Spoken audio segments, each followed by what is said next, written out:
Romeo के पत्र 12 अध्याय उसका 1 और 2 आयत से कुछ बात बताने के लिए, शेयर करने के लिए मैं चाहता हूँ। रोमियो के पत्र 12 उसका 1 और 2 आयत में हमारा आत्मिक जीवन कैसे होना चाहिए, हमारा प्रार्थना आराधना कैसे होना चाहिए, इस विषय में पौल ने रोमियो का कलीसिया के लिए बात लिखा है। 12 में 1 में लिखा है, परमेश्वर की दया स्मरण दिलाकर विनती करता हूँ, अपने शरीरों को जीवित और पवित्र और परमेश्वर को भावदा हुआ बलिदान करके चढ़ाओ, हमारी आत्मिक सेवा है। प्रार्थना करने के लिए, प्रभु को सेवाई करने के लिए, सारे बातों करने के लिए हमारे मन में इच्छा है। कुछ रूल्स एंड रेगुलेशंस प्रभु ने दिया है, हम कैसे प्रार्थना करना है, कैसे आराधना करना है, उसका पीछे हमारे मन का उद्देश्य क्या होना चाहिए। इधर परमेश्वर अपने दासों के द्वारा ये लिखा गया है, हमारा जीवन एक जीवित बलिदान, हमारा आराधना सब कुछ, हमारा सेवा सब कुछ एक जीवित बलिदान के रूप में होना चाहिए। प्रभु यीशु की इच्छा के अनुसार, वचन के अनुसार होना चाहिए।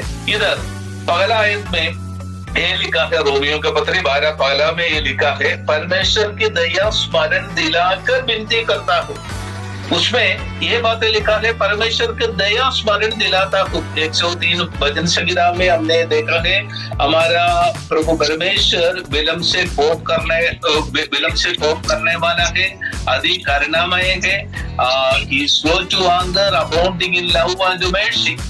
इधर लिखने वाला पौल ये चाहता हूँ हम सारे लोग ये हमेशा हमारे मन में ये याद होना चाहिए, हमारा परमेश्वर विलंब से कोप करने वाला है, he is slow to anger, abounding in love and mercy।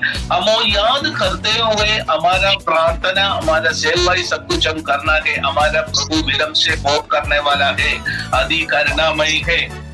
इधर लिखा है, वो याद दिलाते हुए मैं विनती करता हूँ, अपने शरीरों को कैसे एक लिविंग सैक्रिफाइस के रूप में हम समर्पण करना है, परमेश्वर की इच्छा के अनुसार। इधर लिखा है, अपने शरीरों को जीवित एक लिविंग सैक्रिफाइस और पवित्र होली और परमेश्वर की भावना हुआ बलिदान करके चढ़ाओ। Present your bodies as a living sacrifice holy and pleasing to God. परमेश्वर की इच्छा के अनुसार जब हमारे जीवन को, सेवाई को प्रभु के चरणों में सौंप देता है, तब परमेश्वर हमारा प्रार्थना सुनता है, परमेश्वर की इच्छा के अनुसार हमको आगे ले चलता है।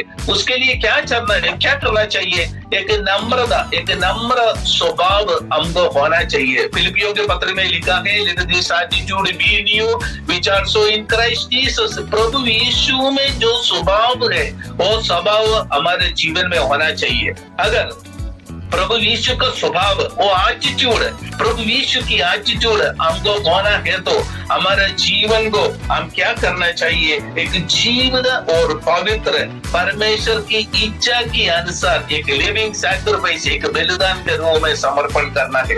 जब परमेश्वर की इच्छा के अनुसार बलिदान के रूप में हम समर्पण करेंगे, हमारे कुछ बातों को हमको सैक्रिफाइस करना पड़ेगा, हमारे कुछ इच्छाओं को, हमारे कुछ प्लान को सैक्रिफाइस करना पड़ेगा, हमारे सारे बातों को प्रभु यीशु की इच्छा के अनुसार सौंप देते हुए प्रार्थना करना पड़ेगा। ऐसे प्रार्थना करना पड़ेगा, प्रभु यीशु मेरा इच्छा नहीं है, मेरा इच्छा के अनुसार नहीं है, मेरा प्लान के अनुसार नहीं है, मेरा प्रार्थना सब कुछ आपकी इच्छा के अनुसार, आपका इच्छा, आपका वचन के अनुसार मैं सौंप देता हूँ, आपकी इच्छा के अनुसार आप मुझे आगे ले चलिए। ये देखिए, जब हम प्रभु यीशु की इच्छा के अनुसार हमारे जीवन को समर्पित करेंगे, वो हमारे लिए एक आशीष के कारण बनेंगे। प्रभु यीशु हमको प्रभु यीशु की इच्छा के अनुसार आगे ले चलेंगे। उसका दूसरा आयत में लिखा है, इस संसार का सदस्य न बनो, don't confirm to this world.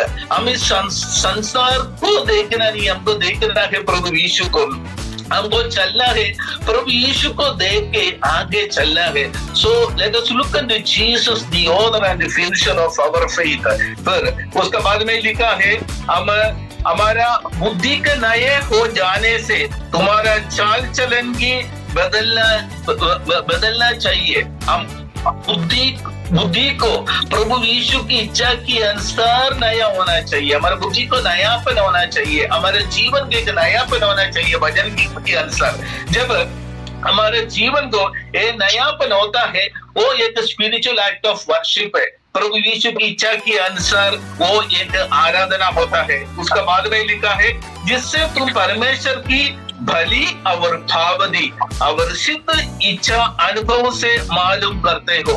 परमेश्वर की इच्छा मालूम करने के लिए, परमेश्वर की इच्छा के अनुसार जीने के लिए हमारे जीवन को प्रभु यीशु की इच्छा के अनुसार, वचन के अनुसार एक बलिदान के रूप में समर्पण करना है। आज हम प्रार्थना करेंगे, प्रभु यीशु मैं चाहता हूँ मेरा जीवन, मेरा सेवाई, मेरा एटीट्यूड, मेरा सारे प्लान सब कुछ आपकी इच्छा के अनुसार होना है, आपका वचन के अनुसार होना है। उसके लिए मेरा जीवन को आपकी इच्छा के अनुसार एक बलिदान के रूप में आपका वचन के अनुसार मैं सौंप देता हूँ। प्रभु जी, मेरा इच्छा नहीं है, आपका इच्छा मेरे जीवन में, मेरा सेवाई में पूरा होना है। हम इस प्रार्थना के साथ हमारे जीवन को, हमारे सेवाई को प्रभु यीशु के चरणों में वचन के अनुसार हम सौंपेंगे। प्रभु यीशु इस वचन के द्वारा हमको आशीष देगा। Thank you.